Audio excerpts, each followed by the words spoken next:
Joe, welcome to the show. Thanks very much.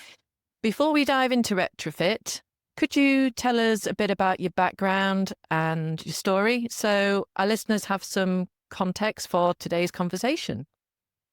Absolutely. So I'm a chartered architectural technologist and a chartered building engineer. I'm working in the retrofit space, primarily as a retrofit designer and a retrofit coordinator across the Northwest and nationally.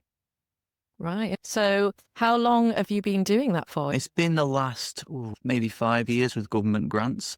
However, I've been in the construction industry going on 10 years now. Before getting involved in sort of energy efficiency grant work, I was working primarily as an entrepreneur and with private industry in regeneration and purchase to remodel type systems. Okay. So what I like to do is obviously you've got a lot of experience, as we've had discussions before, in the retrofit space.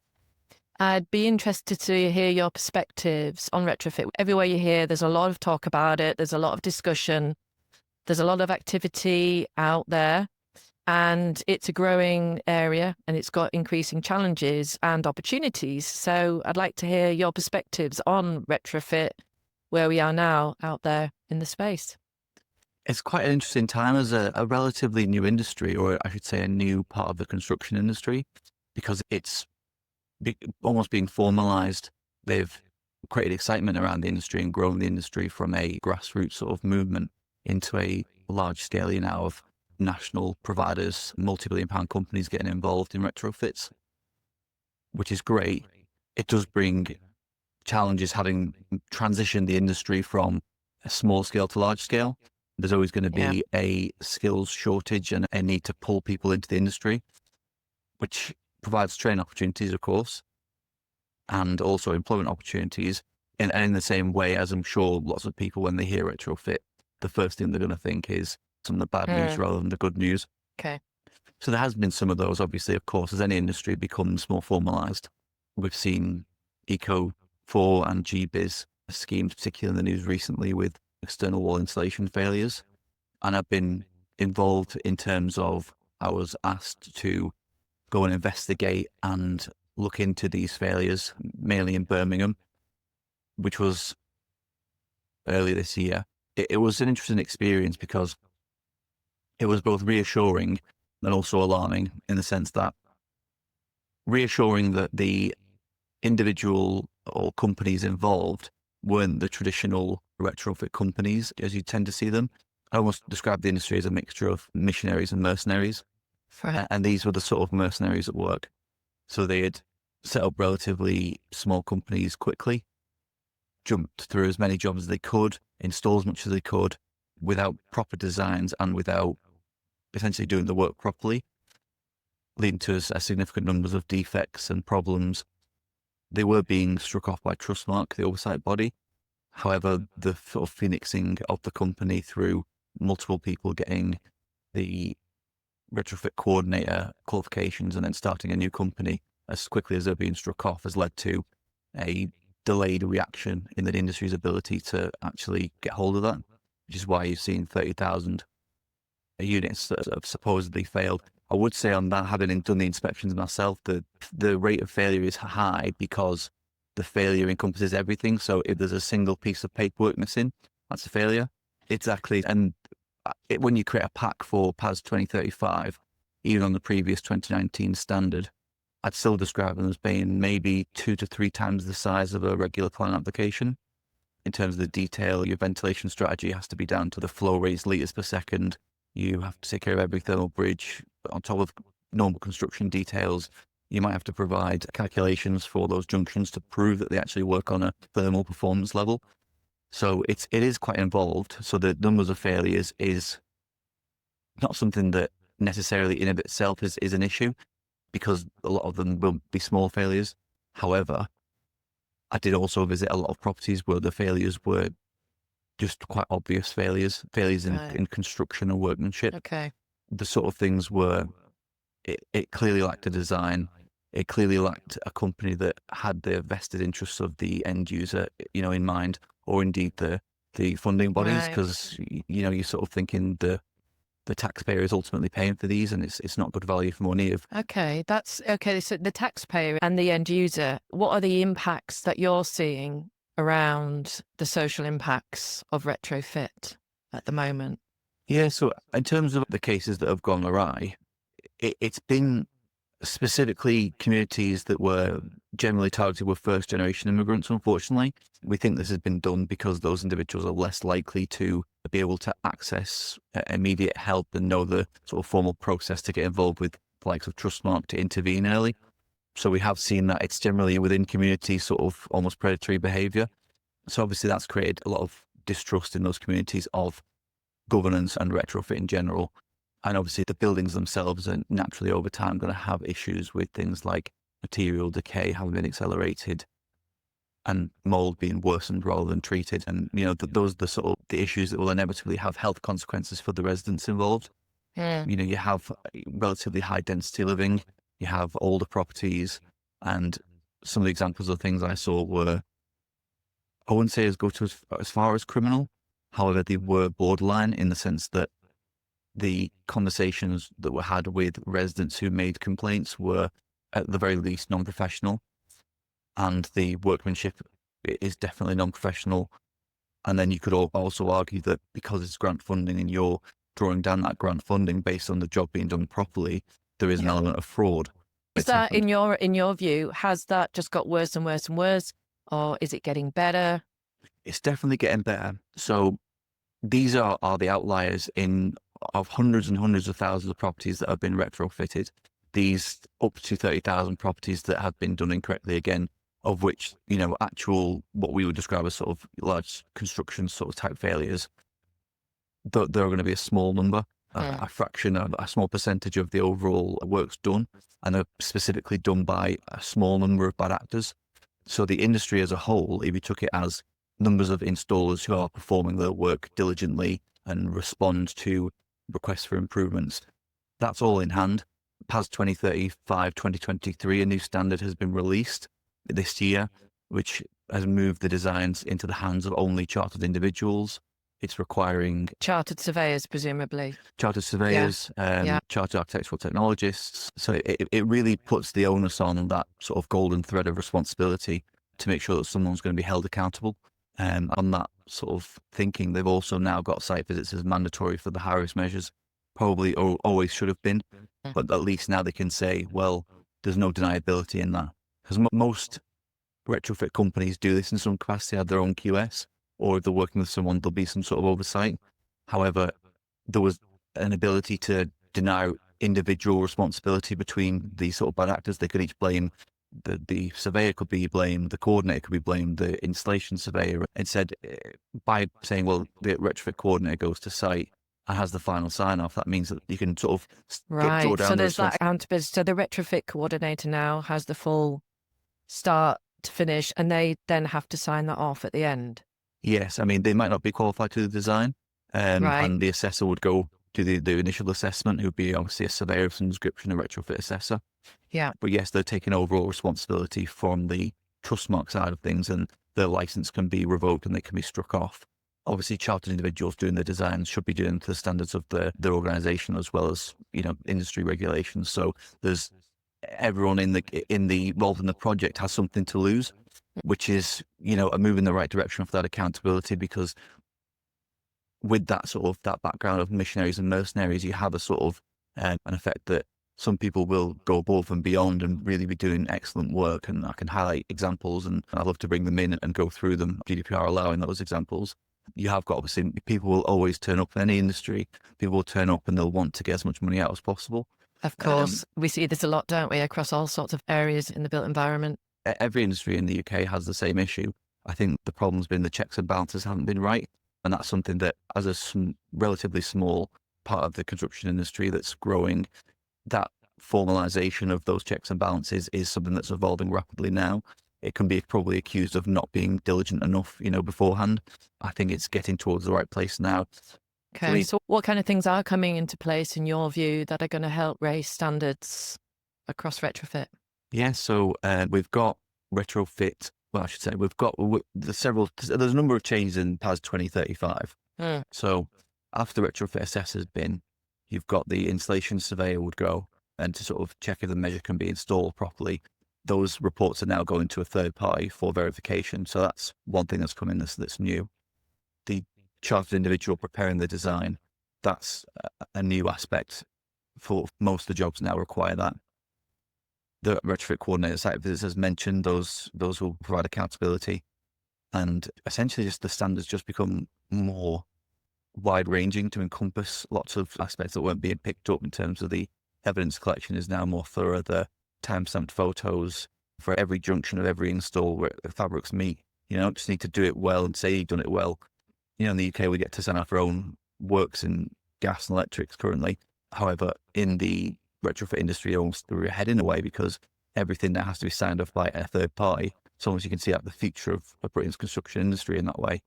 And so you can see that that's in the pipeline. You've got BS 40104, which is the new standard for retrofit surveying, still under consultation.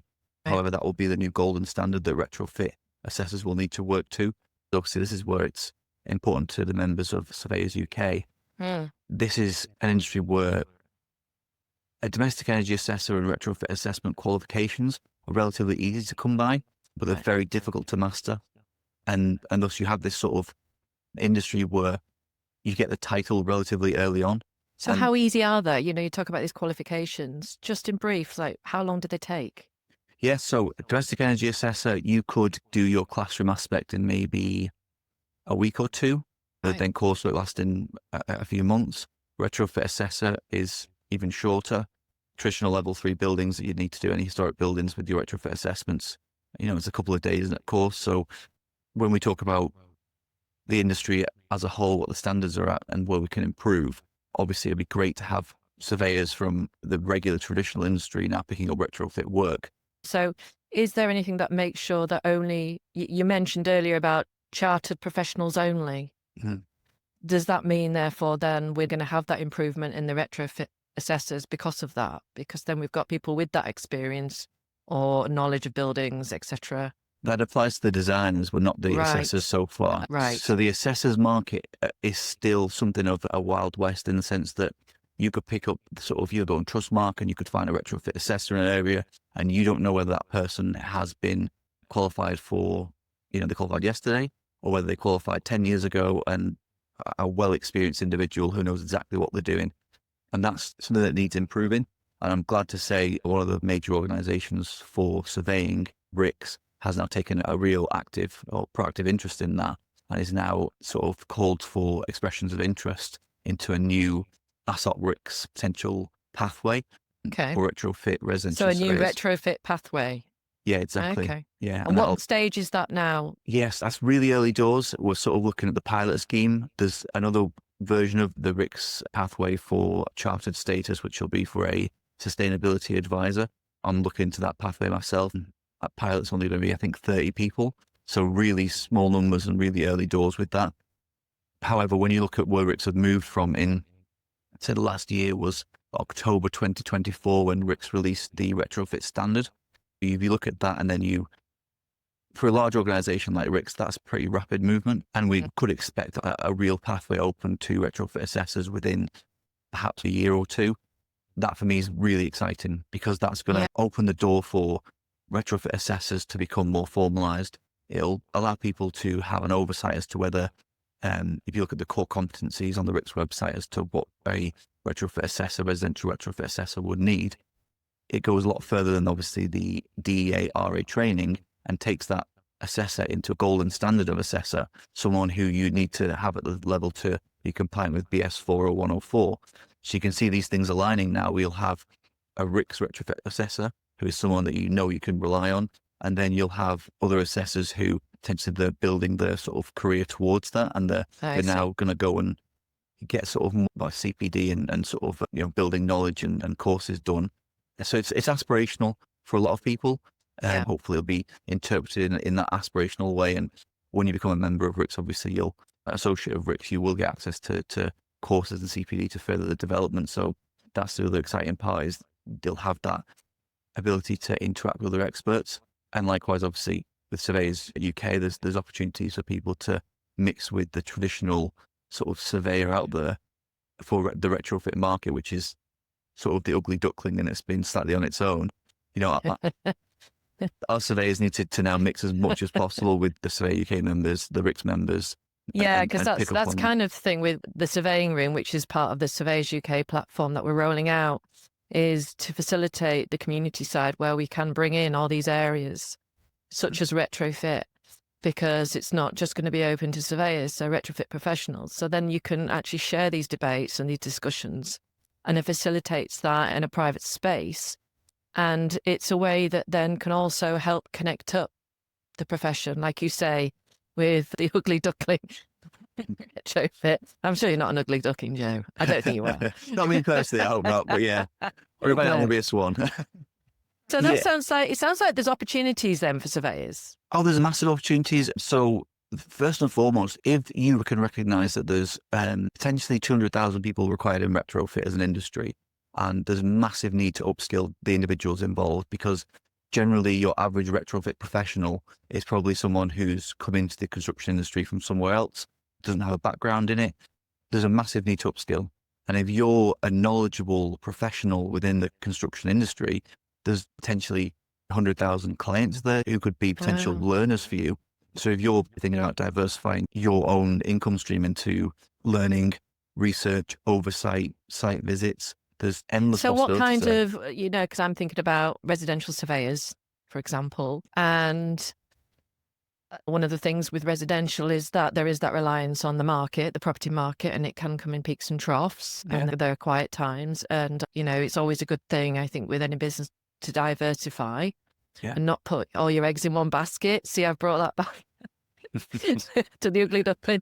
What kind of clients? So I'm presuming this is not about homeowners necessarily. Who would they be working with? Residential surveyors? Yeah, it's a real mix. You'd probably be working for the installer in the first instance, unless you were asked specifically by the homeowner to be involved, potentially in a sort of mitigation circumstance, or something that could be open in that regards. But it would generally be the TrustMark registered installers who'd be looking for the capacity to do the surveys. And the actual sort of clients for the majority of the industry at the moment, it's the social housing providers. And the decarbonisation fund with those is running at the moment in wave 3.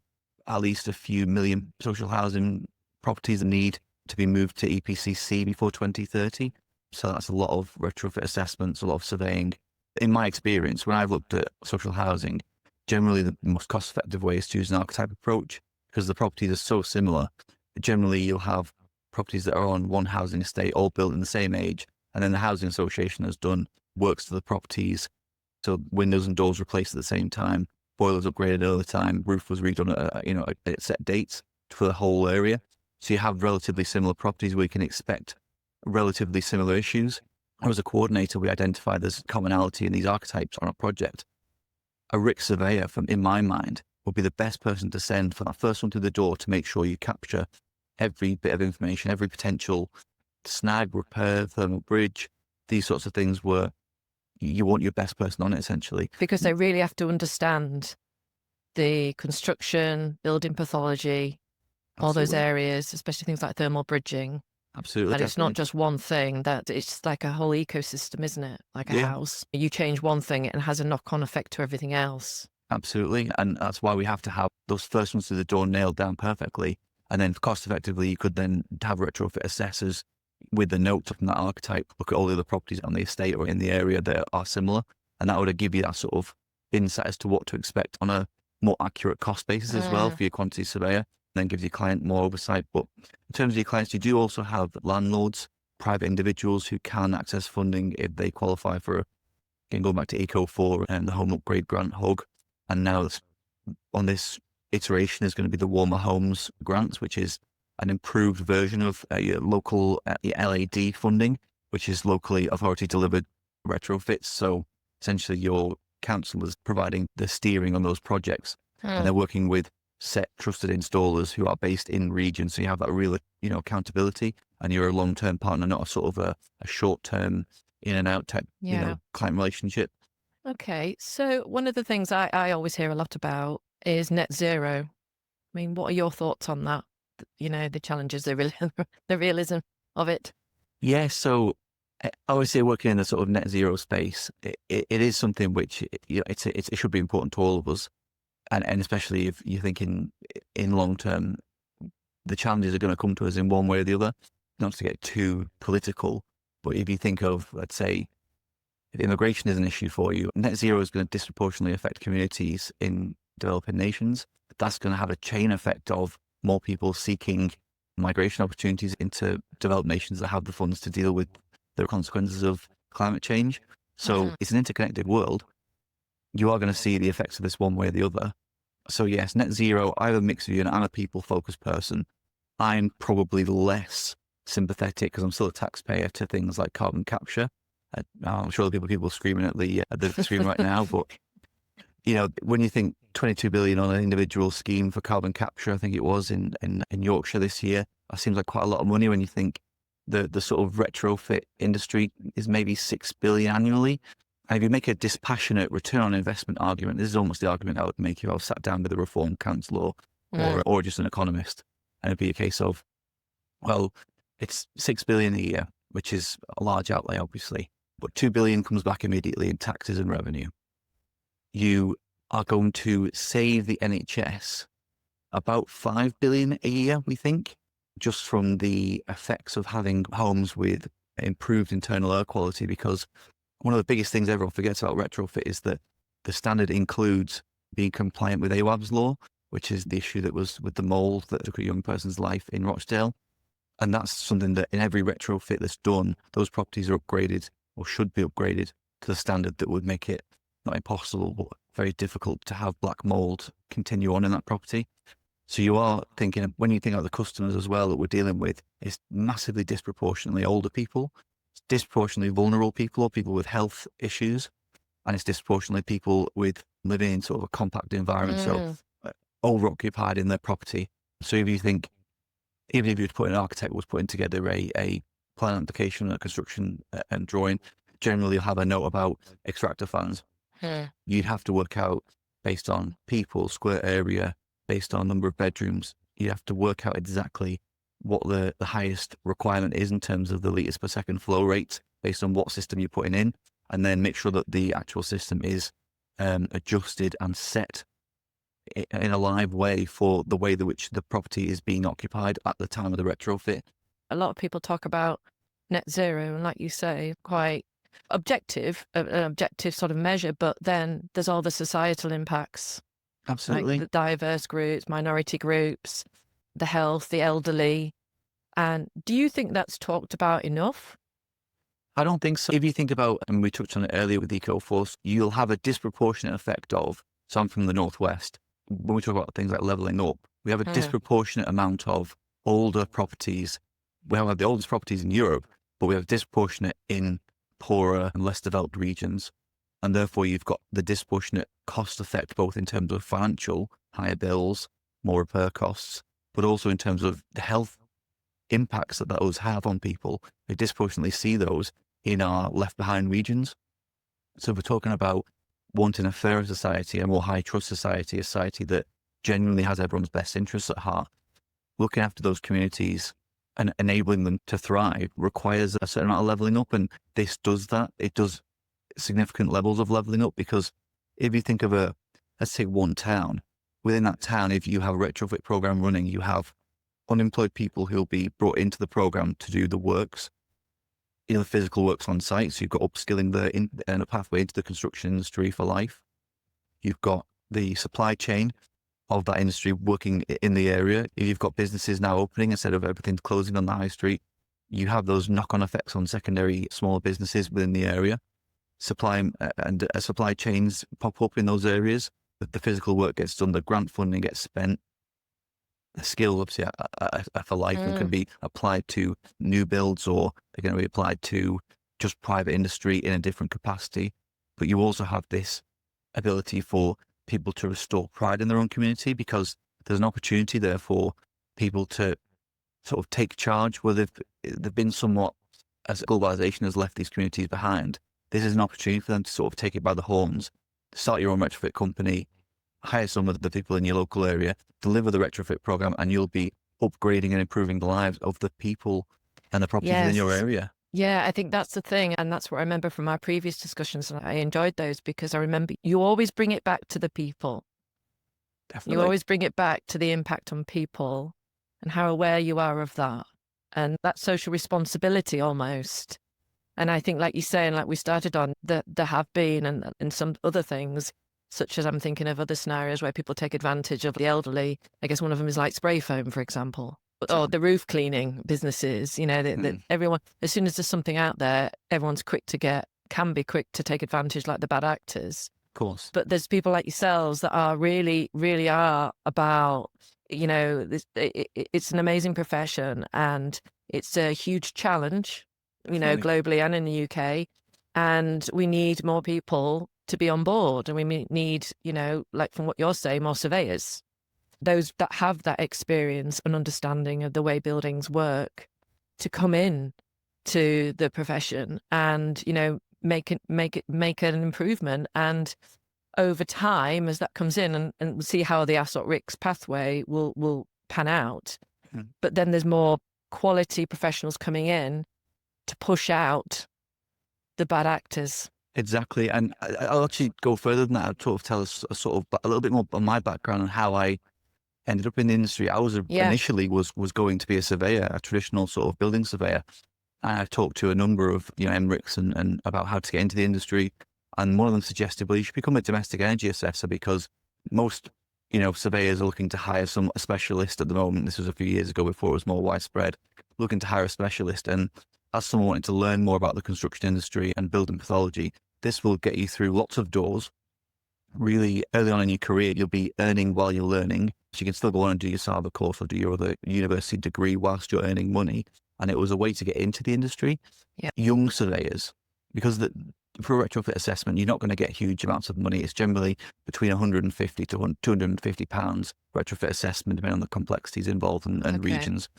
So it's not the same levels of obviously a surveyor generally charges.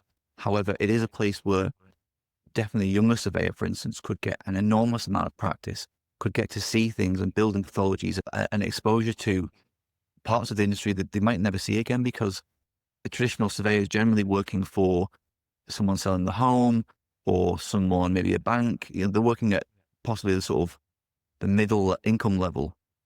Whereas this is almost, if you think about how solicitors work pro bono for certain cases per year, this is almost like the pro bono surveying sort of work. You know, it's going and helping vulnerable people and, you know, potentially downtrodden communities. So they're able to get some experience. Exactly. And especially, I guess, within housing, as we know, the housing stock and the condition of the housing stock.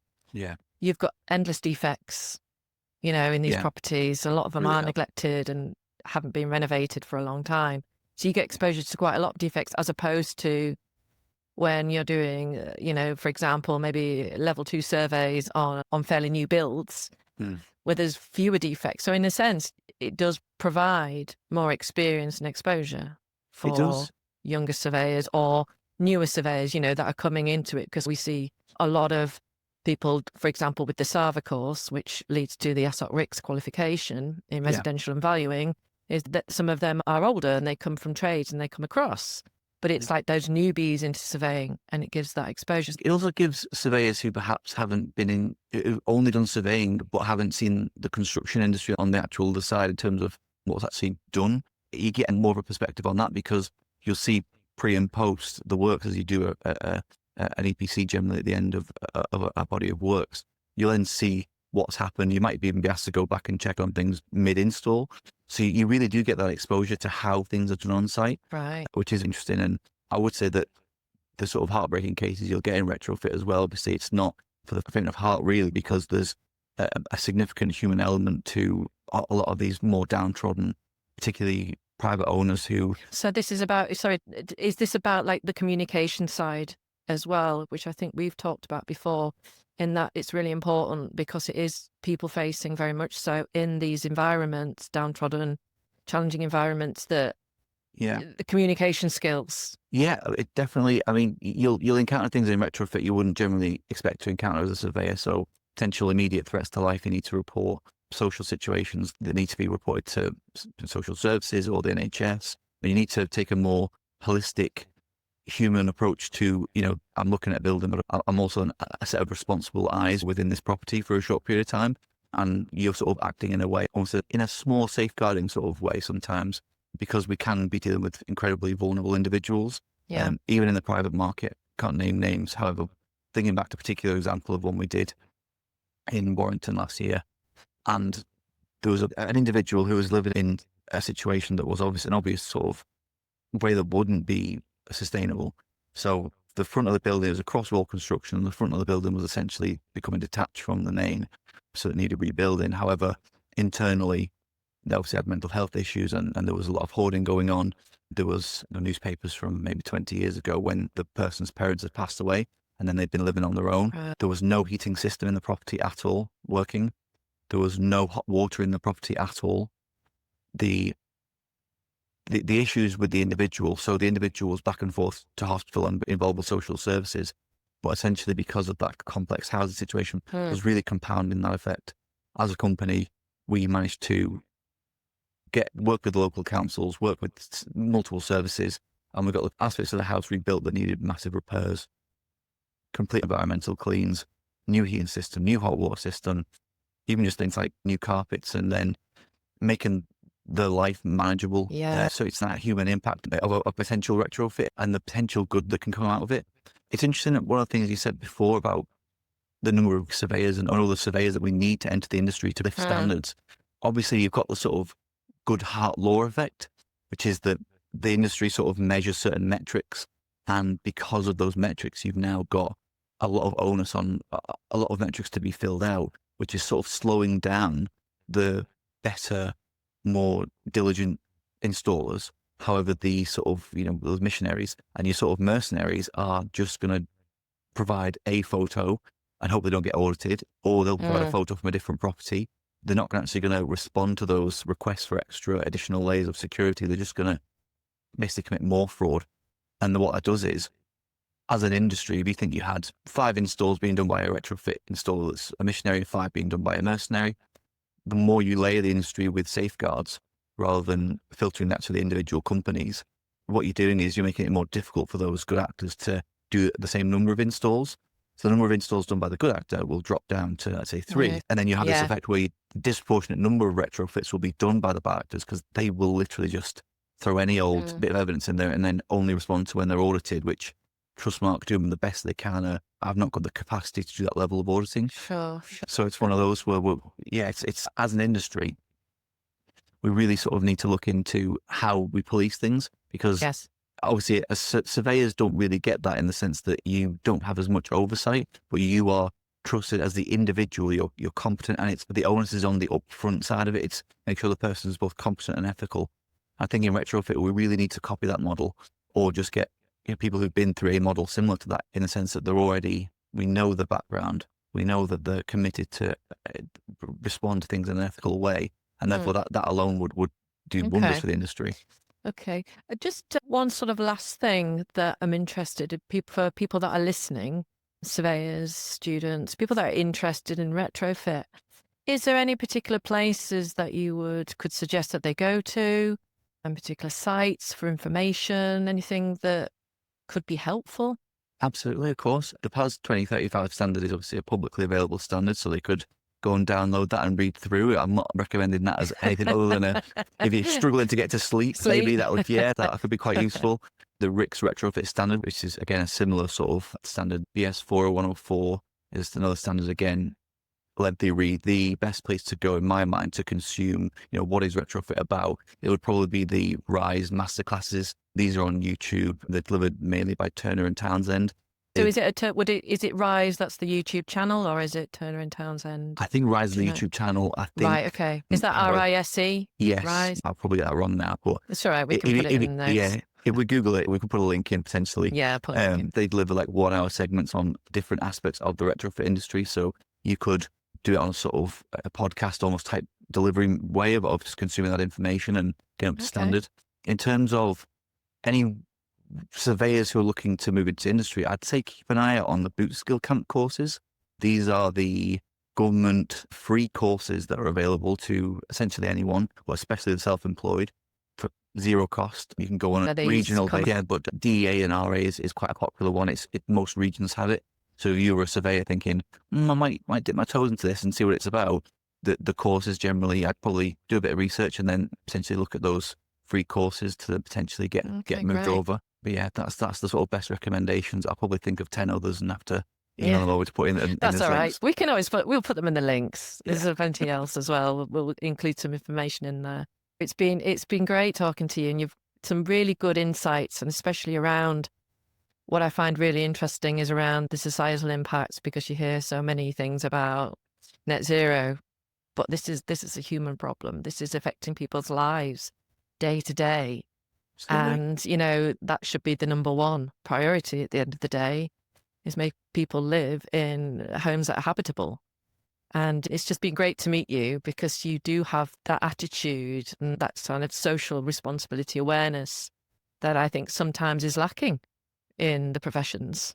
Absolutely. I think you have the same mind with obviously you work at Lionheart's Foundation. So I think we're of one mind in that sense. So it's been obviously great chatting with yourself. One of the interesting things that when we talk about retrofit and, why is it needed? Why should we spend so much money? Is it something we need to save money on? Is how it ties into the housing crisis. Because at first glance, you might think that retrofit is actually taking budget away and capacity away from new builds. However, your main calls for more housing isn't for private housing. It's for social housing. And that's going to be done by social housing providers. So most of them have a construction company or, buy new builds and then rent them out socially themselves. There's some mechanism for that. All those companies are now under pressure because of Awaab's law, as well as for making sure that their customers aren't paying enormous sums on their energy bills. They're under pressure to get their internal stock done.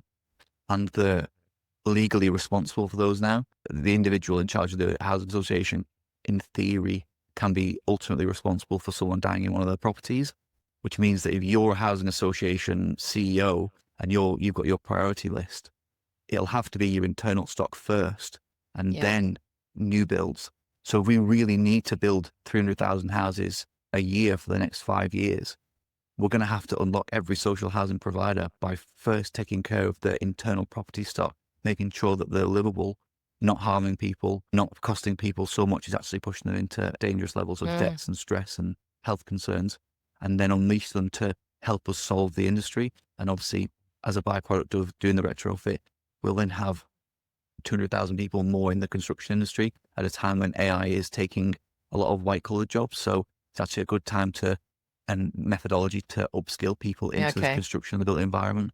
And that's the future potential capacity for the building of new homes. So yeah, that's it's good. That's an interesting point. Yeah, and thanks for adding that linkage to the housing crisis, which is a significant issue for the UK. Absolutely significant.